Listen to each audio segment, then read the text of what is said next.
Chapter 3, Prospecting. My first month of prospecting differed little from my few weeks of hanging around the club, except that now my initiation was round the clock, and it became harder for me to move between my day job and the real world. The words, no downtime and in a minute, did not exist in the Vagos vocabulary. As Rhino's slave, I fetched him lottery tickets and Taco Bell, sometimes 2 and 3 times a night, at 2 in the morning on the opposite side of town, and sometimes he changed his order upon delivery. He wanted soft tacos with salsa, burritos with black beans, refried rice on the side. I returned the food, exchanged the orders, and did it all without complaint. I lost my name, answered the prospect, and scooped fresh dog poop from Twist's living room floor. I stifled gags when offered half-eaten pizza and cleaned bikes over and over. When I didn't do it right, I did it again. I watched Rhino drift in and out of a crank-fueled stupor, willing my legs to stand, propping my worn, exhausted body against the wall next to the AK-47s. In the evenings, after bar hopping, I reported the weapons and dope I saw in plain view to Cos. The body armor, brass knuckles, and hooded effigy suspended from a hook on Rhino's bathroom door, roped at the throat with a noose. And then one afternoon, Twist surprised me. He called me up and in hushed tones told me about Rhino's impromptu visit from a San Bernardino sheriff's deputy. He was looking for Dominic, a Mexican drug dealer wanted for parole violations, Twist said. Rhino told him he wasn't there. The deputy muscled inside anyway. The place was loaded, Twist reported. Rifles, dope, knives. The dude told us to clean up our shit. We were about to be hit hard. In fact, unbeknownst to me, the ATF had planned to raid Rhino's place. Corruption in the police force was nothing new. Still, I never understood veteran deputies who informed on their own or mixed with the criminals they aimed to arrest. The lines blurred, and apart from dirty cops, the Vagos, too, reportedly had mules inside. Women who took jobs as dispatchers or administrative assistants and who had access to records and conversation. If Rhino had police informants leaking him information, what if his cop friends knew about me? I lived in a state of veiled paranoia, mentally retracing my steps each night. Had I done anything to make them suspicious? Had I flinched? Had I said the wrong thing? Now I needed to prove my loyalty, not only to Kaz, but to the Vagos as well. I vowed to be the best prospect the Vagos had ever seen. I hung out in bars until the wee hours of the morning, belted out lyrics from Madonna's Like a Virgin, and participated in forced drinking contests, at times downing 5 shots in succession. Headbutt, in particular, relished my new position and wasted little opportunity to test my resolve. He engaged me in games of pool, whacked me hard in the shins with his stick, and laughed cruelly as I winced. I knew how to play, but Headbutt invented his own rules. If I shot too well, he accused me of disrespecting him. If I scratched, I needed to be corrected. When I recovered from his impromptu strikes with the pool stick, he punched me several times in the head. Pop, pop, pop, like a wind-up toy, deriving pleasure from my torture. I felt like an amateur boxer preparing each night for his next match with no time to recover, no time to anticipate. Except for the rare moments I fed my dog and reported a cause. I served at Rhino's whim, accompanying him on human hunts to recover drug debts and confiscate motorcycles. Most escapades turned out to be false starts. Lots of build-up and anticipation followed by ultimate letdown. We arrived at suspects' doors, debated our entry, waffled, left, returned moments later, and eventually knocked on the front door. Rhino functioned like a cartoon villain, the threat of bodily harm spewing above his head in a giant bubble cloud until the victims paid up. One night, Rhino broke the monotony. He slumped half-dazed on his couch, draped on either side by women he had swapped for sex. Propped against the far wall, my eyes smarting from the smoke, I watched the voyeur in some carnival freak show, the only one standing still in the center of a merry-go-round. Then, as if awakened suddenly, Rhino tore his lips from his latest conquest, snapped his fingers, and a shadow emerged from the bedroom. Big Guy, whom Rhino had introduced to me, as his designated gun source appeared in the darkness and produced a shiny Beretta 25 caliber pistol. He was a stubby man with baggy eyes and a hooked nose. Rhino grunted his approval, peeled the woman from his arms, dropped her to the floor, and nearly stepped on her head. It was then that I noticed she had no legs. She had stumps, a slim torso, and a muted face. I vaguely wondered if the Vagos had a patch for that kind of conquest. Missing wings. Rhino stroked the barrel of the gun and announced, "We're taking a road trip, Bullhead City."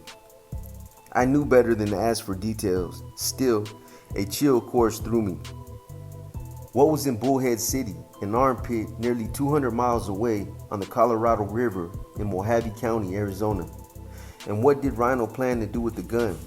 He ordered me to store the Beretta in the trunk of my car and separate the magazine and ammo in case cops pulled us over. Then Rhino mounted his motorcycle, high as a kite, his hands shaking, and started the throttle. "I can't see shit at night," he said, and sped into the darkness. I followed close behind him. Bikes, as a rule, had one speed, fast, 65 in the residential zone, over 100 miles per hour on the freeway, and plenty of fishtailing. But this was worse, flying down miles of dark, empty desert road. After a few minutes, Rhino pulled over. "I'm tired, man," he said, and handed me his keys. Now was the time to announce I had ridden dirt bikes only as a youth and still waited for my government ride. I slid onto the warm leather seat, flashed Rhino a weak smile, and watched him climb into my car. As I maneuvered the bike back onto the pitch black road, inhaled exhaust, and burned motorcycle oil, I prayed that no other motorist had ventured out this morning. Wind tore my face. I had poor depth perception as a result of astigmatism in my right eye. I needed glasses. My heart thundered in my chest. The most danger I ever faced was death by motorcycle. Rhino swerved behind me. Gold headlights traveled too close to my back tire. My arms ached from gripping the bike handles, and I mentally repeated, "Avoid pavement, avoid road rash, do not peel skin back to the bone." 1,000 mental tragedies displayed in my imagination as gravel and rock rattled my frame. Fear, like a cold ball, knocked at my conscience. What if something happened to the motorcycle? A piston seized, a head cracked, a tire blew. What if I capsized and broke an arm or a leg? Inside Bullhead city limits, Rhino flashed his lights at me. I pulled over and he ordered me to remove the Beretta from the trunk of my car and hand it to him. My legs felt like rubber as I hit the fob. Rhino's face, slicked with sweat, looked like it might burst. Unease itched up my spine as Rhino loaded his gun and mumbled something about payback and surprise. His old lady lived in Bullhead City. He suspected her of cheating on him, and he intended to take care of business. As I slipped into my car and started the engine, nausea overcame me. My nerves taut. I dialed CAS and reported my midnight excursion, hoping Rhino's bike might break down. "We've been at this for 6 hours," my voice cracked with fatigue. It was 2 o'clock in the morning. A light drizzle splashed my windshield. Terrible, agitated in the passenger seat, his eyes overbright and glassy. I knew they saw nothing, like looking through thick ice. If there was life inside them, it was hidden beneath a cold, frozen shell. We drove down wet streets, the scene skipping like a scratched film. I parked, idled the engine, waited as Terrible huddled with the shadows in the doorway, inside alleys, on the curb, satisfying his fix. Once I had lived like him. That, more than the boredom and fatigue, was the worst part about being with Terrible, seeing my past and his present. He had lost what made him human, his dignity. Without that, he tumbled down a dark hole where he lived in arteries of hard, packed black dirt, wasted and lost. It was the big lie perpetuated over and over through dope, club, code. The promise of being transformed left those who followed empty and scared. CAS loaned me $3,000 cash in government funds. The bills crumpled in my front pocket. Terrible had assured me several hours earlier when I bought him a hamburger at Jack in the Box that he knew a big meth supplier named Rancid. "Where is he?" I pressed, the hamburger settling in my stomach like a rock. "Late or not coming." "He'll be here." Terrible fidgeted. I knew he operated on impulsive opportunity. Plans changed at a moment's notice. If Terrible scored another deal along the way and was too high to work, he canceled the buy. And then Rancid pulled into the driveway. He slammed his truck doors shut and ushered us inside his dilapidated house. Mangy hair framed Rancid's wet eyes, and he smelled like fertilizer. The airy rooms, stripped bare, had no furniture, no fixtures. Wires snaked from grooves in the ceiling. I just sold the place, Rancid shrugged, as if registering my suspicions. I'm moving to Arizona. Maybe he was, maybe he wasn't. He was a drug dealer. They were all nomads. We followed him into the kitchen where he produced a quarter pound of meth and a scale from a canvas bank bag. He flashed a cigarette lighter over the fine white powder. Then he asked us for a favor. My old lady's getting death threats from her ex-boyfriend. Can you guys fuck him up? You want us to kill him? Terrible needed qualification. Rancid bristled at the suggestion. Scare him. He weighed the meth. And while the two plotted suitable payback, I handed Rancid a wad of cash, my adrenaline raging. Experience didn't matter. I had negotiated hundreds of drug deals, each one charged with a different energy. Paranoia caused people to snap. At any given moment, the dealer could renege, get spooked, pull out a gun, and pop off a bullet. Terrible asked for his cut and dope. I can't do that. I shook my head and handed him $200 in cash. Reluctantly, Terrible stuffed the bills into his pocket, then reached across the counter and pinched a gram of meth from the open baggie. Now I would have to explain the cause why some of the evidence was missing. It was time to take Terrible home before he craved more and dragged me from house to house as his chauffeur. While my mind raced with exit strategies, I turned the key in the ignition and listened as metal scraped against metal. Dead battery. I couldn't believe it. I had borrowed my girlfriend's car. I had a quarter pound of meth in the front seat. Stuck was not an option. I panicked. Dude, we can't stay here. The cops could roll up on us. I'll be back, Terrible lied, and his teeth chattered as he stepped outside. Of course he wasn't coming back. Like hell would he risk being caught in possession of meth. Rain fell, hypnotic and steady. Within seconds, he was soaked. His clothes clung to him like a second skin. He sloshed to the house, and when the door opened, Terrible slipped into filtered light and disappeared. I needed a jump. Can you coast down the hill? Kyle suggested over the line, and I put the car in neutral and rolled to my rescue. My 1992 government-issued Black Harley, the same bike Kaz had used 3 years earlier when he infiltrated the Warlocks in Northern Virginia, finally arrived minus a turn signal. I parked it in my living room and practiced riding it to the grocery store, the gym, winding through back alleys, my hands firmly gripped on the handlebars. I rode it in the rain, on slick streets, in the cold when temperatures bit my cheeks. I wanted to be prepared, not possible. About 10 of us met at a local gas station near the freeway the morning of my first mandatory run to Tijuana, Mexico. The border town, situated just 3 hours south of San Bernardino County, boasted a dusty pub and endless strip of clubs. As warm sun beat down on the rows of chrome and steel parked like cattle near the pumps, I worried about the ride, not the destination. We traveled like a black swarm, our bikes so close we grazed each other's knees, clipped side mirrors, and inhaled exhaust.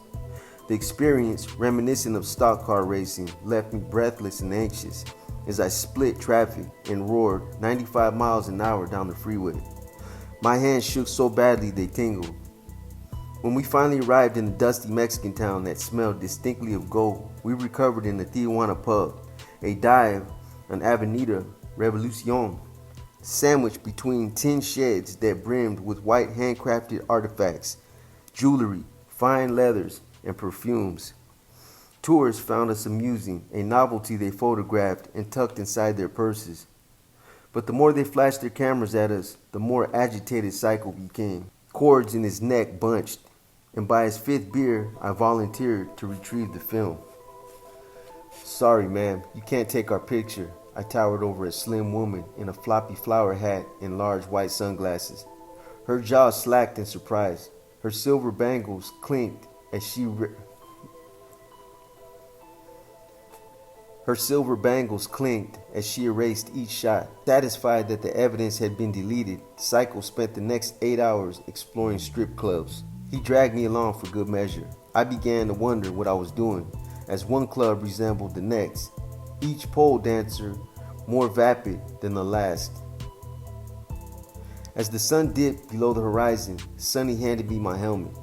"You alright?" He reminded me of a skinny Clint Eastwood, chiseled features, wrinkles cut deep around his eyes. He wore 3 buck knives on his hip and drove a truck, but his real source of income was drug dealing, and he was a major target of the ATF's investigation. You and me, Sonny." "You and me," Sonny winked. "We're always the last to leave. I'm always looking out for you." I liked Sonny. He seemed displaced somehow, caught up in a world he never meant to inhabit. But he discovered he had talent.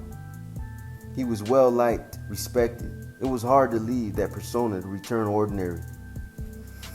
Barely 1 month into prospecting, Psycho announced he needed a bodyguard.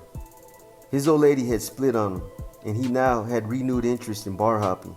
Naturally, I volunteered for the position, more than eager to leave behind Rhino's meth house and increase my accessibility to the president.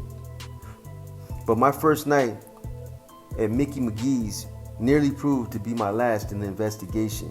The place buzzed with patrons. Some Hells Angels supporters proudly wore their 81 t-shirts. 2 in particular circled the pool table, immense, shaped like squares, stuffed into too tight jeans and shirts that rolled their bellies. One displayed a frosted beard that tickled his chest. The other wore a shiny skull cap. Psycho slammed back his 3rd shot and grew increasingly agitated at their mere presence. He spit at the floor. Headbutt and Rhino watched, like predators crouched low in the grass, picking up the supporters' foul scent. Heavy metal crunched my nerves. The assault began with a glare, a steadfast look that penetrated Psycho like a bullet. He bolted from his stool, and I mirrored his movement, my shoulders towering above his head. Then, without further provocation, Psycho lunged, his fist striking bearded one's chin dead center. The force slammed the man into the pool table, and I heard a resounding crack. Baldy sprung into action, but before he could strike Psycho, I blocked his blow and knocked him to his knees. I grabbed him from behind, feeling sick inside, not wanting to really hurt the man, but needing to pretend. As an ATF informant, I wasn't supposed to initiate fights, but as Psycho's prospect, as his bodyguard, I had no choice. I pummeled the bearded one loosely, drawing just enough blood to look impressive. Meanwhile, Baldy recovered, his face a bloody mask. Headbutt and Rhino attacked him. Each punch hit like percussion. Screams, thuds, and shuddering glass mixed with tiny metal. I dragged the bearded one toward the exit, holding him from behind, hoping to punch him into the street before Psycho and the others finished him off with guns or knives. Adrenaline shot through me. I needed to get him out of there. The bearded one, drenched in blood and sweat, wiggled in my grip. He scratched my arms, swung wildly at my head, his fist punching the air. At the exit, I practically threw him into the empty street. He scrambled to his feet and bounded away like a wounded gorilla, and I knew he wouldn't return. Behind me, the bar looked like a windstorm had tunneled through, chairs and bottles strewn across the floor, pool balls scattered. Glass shards glittered in Headbutt's hair as he wrestled Baldy to the floor and Rhino stomped the man's head. His kick so fierce, he left an angry gash above Baldy's eye. As Baldy struggled to his feet, Rhino swung and knocked him unconscious. I could explain a fight. I couldn't explain a kill. Blood oozed from my knuckles. Sweat pooled from Rhino's armpits and slicked his forehead. He panicked. Still amped from the fight, he paced near the body, ready for Baldy to suddenly awake and resume the struggle. But Baldy was down for the count, his face streaked with blood. Rhino squatted next to the man, checked for a pulse, and then, as if disgusted that Baldy still breathed, kicked him hard in the ribs. I retreated to the toilets, my heart racing. So far, no one had called the cops. The bar transformed into a bloody mess. I stood over the urinals feeling nauseous, shaking. Then the door opened and Psycho entered. He grinned at me, walked over to the urinal, unzipped his pants, and peed. I had a wire in my jockstrap. Suddenly, it felt too large. Psycho boxed the air, turned to me and said, "Nice work, quick draw." "I know who you really are," Joanna's voice quivered. My head throbbed from last night's beating. I glanced at the digital clock on the nightstand. The gold numbers flashed 6 a.m. I had been asleep for only 4 hours. My girlfriend's back faced me. Sun lit up her hair. Black waves rolled across the computer screen. Slowly, I pulled the covers from my legs. This couldn't be good. "What do you mean?" My heart pounded in my chest, and it began to finally register that maybe it hadn't been such a great idea to acquire a girlfriend after all. "You're a cop, aren't you?" She swiveled around to face me. Her accusation hit me like a punch to the gut. But before I could manage an answer, she clicked the space bar. The letter I had drafted to my father-in-law a few weeks earlier flashed on the screen. A cruel reminder that deep cover had its casualties. I had hoped to reconcile with my estranged wife by confessing my latest role to her pastor father. Emotion had made me careless. I had left tracks. Shit. You talk about infiltrating a gang for the ATF. Joanna's brow arched. Come on now. I swallowed, hoping I sounded incredulous. Joanna glared at me, arms folded across her chest. I had known her only 2 weeks. She was friendly with Psycho's ex-girlfriend. I was in really deep trouble. A quiet waif with luminous eyes. She asked too many questions. "I told you, I'm going to paralegal school." She cocked her head sideways. It was just an assignment. Nerves shot through me. The letter referenced a court case. The thick vein in her temple stopped beating. The lines around her eyes smoothed. But it wasn't until she dressed that morning, slung her purse over her shoulder, and left the apartment that I exhaled. I clicked the deadbolt, leaned my head against the heavy door, and dreaded the fallout. I knew Joanna would gossip, and soon Psycho would ask questions. Undercover operatives steered clear of the club's so-called fringe benefits. They circulated stories among their biker peers about betting multiple girlfriends in different counties, none of whom knew about the others. Why invite confrontation? They insisted. But morality had nothing to do with the agent's fake discretion. Worried about future prosecutions and compromising the integrity of an investigation, they never wanted to be accused at trial of inappropriately touching a club president's old lady or hitting on other members' property.